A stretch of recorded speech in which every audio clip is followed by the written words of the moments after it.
વૃદ્ધની આંખમાં મરચું છાંટી છરી હાથમાં આરપાર ઘુસાડી લૂંટારા 1.50 લાખની રોકડ અને 6 તોલા સોનાના દાગીના લૂંટી ફરાર થયા।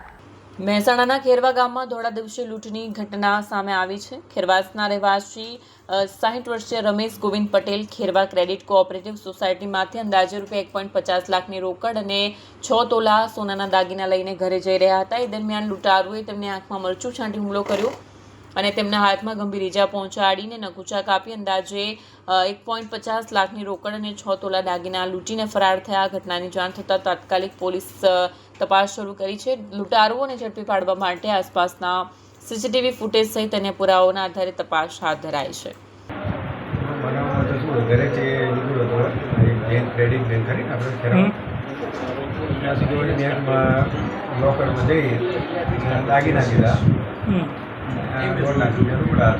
બરાબર લઈને આવ્યો એ ટાઈમ બનાવ બન્યો છે। અંદાજ કેટલા વાગ્યા હશે?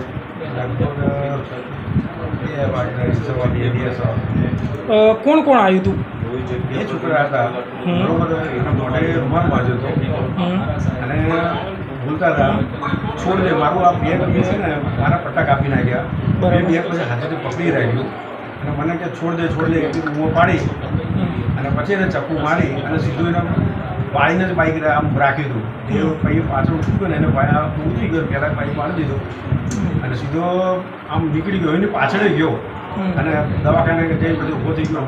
ત્યાં બૂમ પાડી તો પાડતો છે ત્યાં ગયો। તમે પોલીસ ફરિયાદ કરી? નીકળી ગયા, મારે આંખમાં મરચું નાખ્યું હતું ને હું કહ્યું ને કે આંખો બંધ કરીને 2 બાઈક ચલાવ્યું હતું। એટલે આંખમાં મરચું નાખી અને તમારા ભાઈ પાસેથી પડાઈ ગયા છે? હા, આંખમાં મરચું નાખ્યું હતું। ઓકે, કઈ બેંક હતી? હા, બેંકનું નામ શું હતું? બેંક ક્રેડિટ નાગરિક credit. Kherva credit. Video journalist Bhavin Bhavsar સાથે સત્યા ટીવી ન્યૂઝ મહેસાણા।